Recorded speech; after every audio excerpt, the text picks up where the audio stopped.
যেভাবে বলে আমরা সেইভাবে যাব। এবার যে দিকটা যাবো একদিকটা যাবো, এবার আমরা ভাগ্য বয়ে থাকতাম না, যেই দিকে যাবো একদিকে যাবো, যার সাথে যাবো যেখানে যাই যাবো একদিকে যাবো। কিন্তু যারা আল্লাহ নবীর মাজারকে যেই আমলে আইসা দেখলাম আল্লাহ নবীর মাজার ভাঙ্গে ফেলায়, বোঝা গেল পরের বছর আরো 20টা বাড়ায় ভাঙবো, এর পরের বছর আরো 30টা বাড়ায় ভাঙবো। তো সুতরাং তাদের লাগাম টেনে ধরতে হবে। যেই দেশে দেখলাম মুসলমান কবর দেওয়ার পরে কবর থেকে লাশ দিলে আগুন দিয়ে পুরাইয়া, তার মানে বোঝা গেল আগামীতে আবার সুন্নিদেরকে কবর থেকে দিল্লা আগুন দিয়ে পুরাইতে পারে। এদের ধর্ম নাই, এদের গোষ্ঠীও নাই।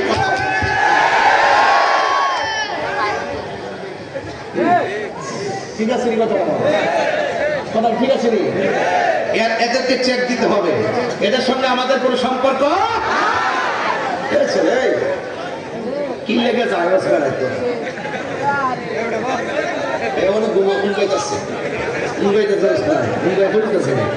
আর মোবাইলটা দিয়ে দিস না, মোবাইলটা কিনবো। থাক, বুঝছে না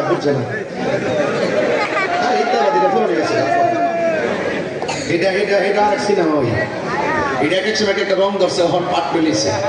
কথা কন ঠিক কিনা? এখন পাট পেলিছে।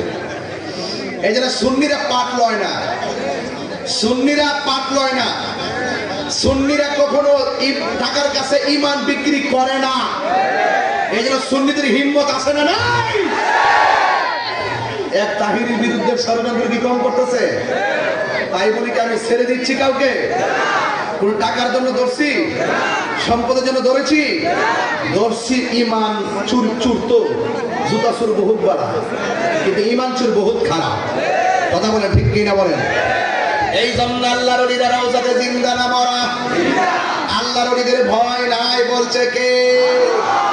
ওয়া ইলাহুকুম ইলাহু ওয়াহিদুন লা ইলাহা ইল্লা হুয়ার রহমানুর রহিম। যিনি আছেন তিনি থাকবেন, তিনি কে? তিনি হলেন সেই ইলাহ যিনি ব্যতীত কোনো ইলাহ, আরো যদি ইলাহ, যিনি রহমান তিনি রহিম। আল্লাহকে জানেননি? আল্লাহ হলেন তিনি আল্লাহু লা ইলাহা ইল্লা হুয়াল হাইয়ুল কাইয়্যুম লা তাখুযুহু সিনাতুহু ওয়ালা নাওম। আল্লাহ হলেন তিনি যিনি ব্যতীত কোনো ইলাহ নাই, এবং তিনি হলেন সেই রব যার তন্দ্রা নাই, নিদ্রা। বান্দাদের তন্দ্রা আছে, নিদ্রা আছে, এই জন্য আমরা মাখলুক। যার নিদ্রা নাই, তন্দ্রা নাই, তিনি হলো আমাদের খালেক। জবানটা খুলে কোন আমাদের খালেক কে? যদি আল্লাহ ছাড়া দ্বিতীয় কোন রব থাকতো তাহলে কি হইতো শোনেন। লাউ কানা ফীহিমা আলিহাতুন ইল্লাল্লাহু লাফাসাদাতা। আল্লাহ ছাড়া যদি ইলাহ দুইজন হতো তাইলে ফাসাদ হয়ে যেত। একজন বলতে এইদিকে চাঁদ উঠলে আরেকদিন এইদিকে উঠবে না। কথা কোন ঠিক কিনা বলেন?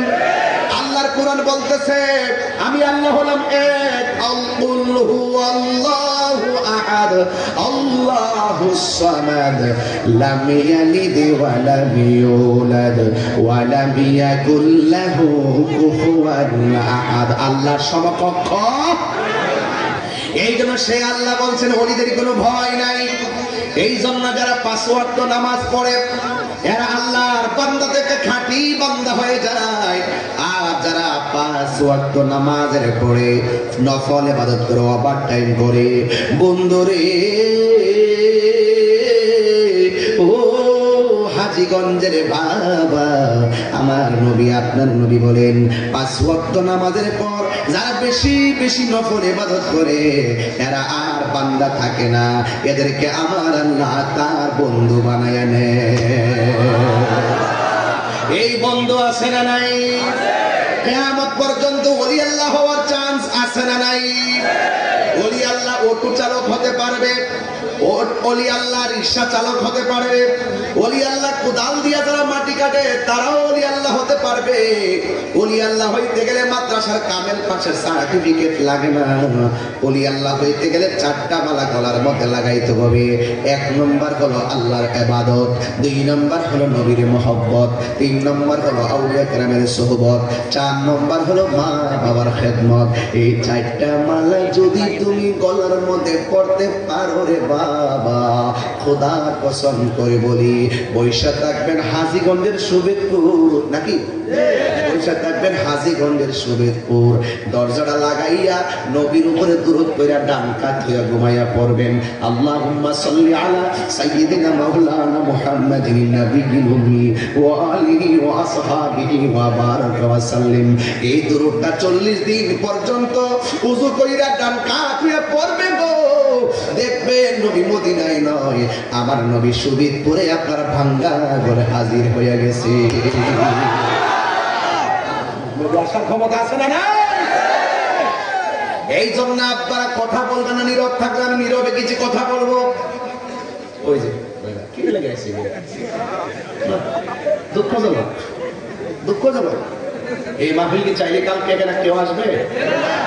বছরে আমি একবার সুযোগ পাইছেন বলি আল্লাহর মহব্বতে কইরা থাকেন, ভালো না লাগলে ঘুমাই থাকেন, তারপর কইতে পারবেন যে আল্লাহ বেহেশতের বাগান গিয়ে ঘুমাই আসতাম না। বাড়ি হলে রিকোয়ার্ড রাইট আছে শয়তানের বোকা, শয়তানের লার। যিকরুল আম্বিয়া ইবাদাতুন ওয়া যিকরুস সালিহিন কাফারা। নবীদের আলোচনা করা শোনা ইবাদত, আর ওলি আল্লাহদের আলোচনা করা শোনা গুনাহ কাফারা হয়ে যায়। আর আপনি জানেন বুঝেন ওয়াজ কিছু, একবারে নীরব থাকা লাগবে। আব্বা আমার, আমি এগুলো পছন্দ করি না। এই জন্য ওলি আল্লাহ হলো 2 রকম। এক প্রকার ওলি আল্লাহ হলো যারা রিয়াজতের ওলি, নামাজ রোজা হজ যাকাত জিন্দেগি বন্দেগি এর পরে ওলি হয়। আর এক প্রকার ওলি আছে মায়ের গর্ভ থেকে দুনিয়াতে ওলি হইয়া দুনিয়াতে আগমন করে, তিনি আর কেউ না, তিনি গৌসুল আজম আব্দুল কাদের জিলানী। জোরে জোরে কি সুবহানাল্লাহ বলা যাবে না?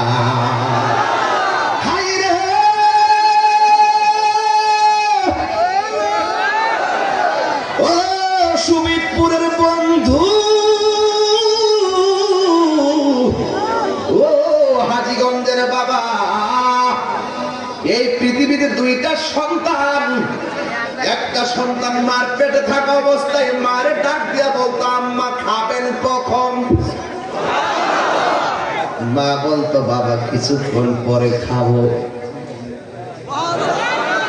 পেটের দিকে সন্তান বলতো আম্মা গো কখন ঘুমাবেন? কালকে সুবহানাল্লাহ বলো, কি সাধারণ খবর? বেলায়েতের খবর মানে কি জানেননি? আরে নৌকা পার হইতে নদী পার হইতে নৌকা লাগে, খাল পার হইতে নৌকা লাগে, সাগর পাড়ি দিতে নৌকা লাগে। এটা শরীয়তের আলাপ আলোচনা। আর বেলায়েত কি জিনিস জানো? বেলায়েত হলো সেই যে যাই নামাজ বিছাইয়া দেয়, যাই নামাজ দাঁড়াইয়া সুরমা নদী পার হয়ে যায়। বাবা শাহজালাল হাত তুলে বলো আল্লাহু আকবার।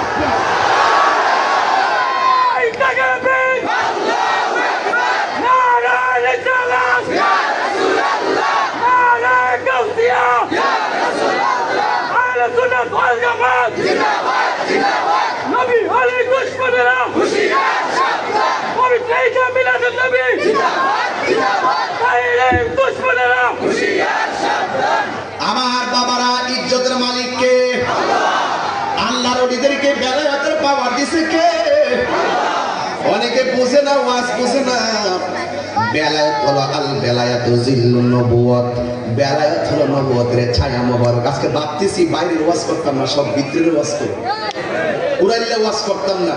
একবার রস আছে না, রস, শারিআতু আকওয়ালি ওয়া তরিকাতু আফআলি ওয়াল হাকিকাতু আহওয়ালি ওয়াল মারিফাতু আসরারি। রাসূল বলতেন শরীয়ত হলো আমার কথা, তরিকত হলো আমার কাজ, হাকিকত হলো আমার অবস্থা, মারিফত হলো আমি নবীর গোপন রহস্য। রসটা লেগে দেন, রসমালাই, কুমিল্লার রসমালাই। মারহাবা জোরে কর। রস আসেনি, রস আসেনি, ফিয়া টাইকা খাইয়া ফেলাইবেন, প্রেমেরও রস আছে, আছে কিনা বলেন? প্রাণ দয়াল রে, আর পরীক্ষার সময় নাই, বড় জোরে ক্ষমা চাই, শেষ রেখেয়া নানি নাই আমারে, আমার দিন কি এমনি যাবে, লোকে তোমায় কি বলিবে, এই দুঃখ রইল তাহিরির অন্তরে, প্রাণ দয়াল রে, সন্ধ্যা হইল ডাকি দিলে না মোরে। দিন কি আইতাছে না যাইতাছে? সব দিন চলে যাচ্ছে, আর ফিরে আসবে না গো। একদিন চলে গেলে এই দিনটা আর রেনু করা যাবে না, একদিন চলে গেলে টাকা দিয়ে দিনটা আর কেনা যাবে। এই জন্য দিনটারে কাজে লাগাইবেন। এবার আমার একজন আল্লাহর বান্দা, আল্লাহর নবী পয়গম্বর, মার পেটে থেকে মা রেখে মা কখন ঘুমাবেন, মা বলে একটু পরে, এই যে কথা হইতেছে, মা বলে একটু পরে ঘুমাবো। এবার জিজ্ঞেস করে মা কখন আপনি খাবেন, সন্তান বলে মা বলে বাবা একটু পরে খাবো। জিজ্ঞেস করে আম্মা কখন ঘুম থেকে উঠবেন, এতটার সময় ঘুম থেকে উঠবো। ও আম্মা আপনার শরীরটা কেমন? মা আলহামদুলিল্লাহ ভালো আছি। এখন প্রশ্ন করবেন হুজুর গর্ভবতী মা, সে মাকে, এ মা কি পরিচয়? এই মা অন্য কেউ না, এই মা হলো হযরতে মারিয়াম আলাইহিস সালাম, যার একটা পেটে সন্তান, যে সন্তান মার সঙ্গে কথা বলতো, এই সন্তানের নাম হলো হযরতে ঈসা রুহুল্লাহ। এই দিলাম নবী দিয়া একটা ঘটনা। আবার একজন আল্লাহর ওলি মার পেটের মধ্যে থাকা অবস্থায় মা যখন হাসি দিত, পেটের ভিতর থেকে সন্তান মায়ের হাসির উত্তর দিত। এখন বলবেন তাহিরি হুজুর, ও তাহিরি হুজুর, সুবেদপুরে আইসা কি প্রেমের আধ্যাত্মিক কথা শুরু করলেন? এই ওয়াজ তো কোনোদিন করতে শুনি না, হঠাৎ করে কেন তুললেন? তুলছি একটা মাত্র কারণ, হযরতে ফকির সবর আলী শাহ রহমাতুল্লাহ নামটা দেখিয়া 56 বছরের মাহফিলটাতে আইসা যদি আমি বেলাগাতের ওয়াজ না করি, হক আদায় হবে না। এখন প্রশ্ন করবেন তাহিরি হুজুর, ওই পেটের ভিতরে থাইকা মায়ের হাসি দিলে হাসির উত্তর দিত, মা যদি বলতো আলহামদুলিল্লাহ, সন্তান পেটের থেকে বলতো ইয়ারহামুকাল্লাহ, এই কথা যখন বলতো রে, এখন বলেন হুজুর মার নাম কি? এই মার নাম হলো উম্মুল খায়ের ফাতেমা। এখন বলবেন পেটের সন্তানটার নাম কি? যেই সন্তানটা মার পেট থেকে হাসির উত্তর দিত, তিনি আর কেউ না, তিনি হলো হুজুর আব্দুল কাদের জিলানী।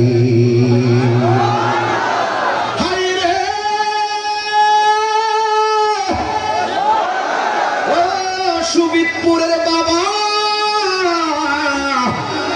কেমনে ওয়াজটা বুঝাইতাম? আমি বলছিলাম একটা হলো রিয়াজতের ওলি, আরেকটা হলো মাদারজাত ওলি। কথা করতে কি? এই সন্তানটা যখন মার পেট থেকে ভূমিষ্ঠ হইল রে, সন্তান মায়ের স্তনের মধ্যে মুখ লাগাই না। কি ব্যাপার, কেন লাগাই না?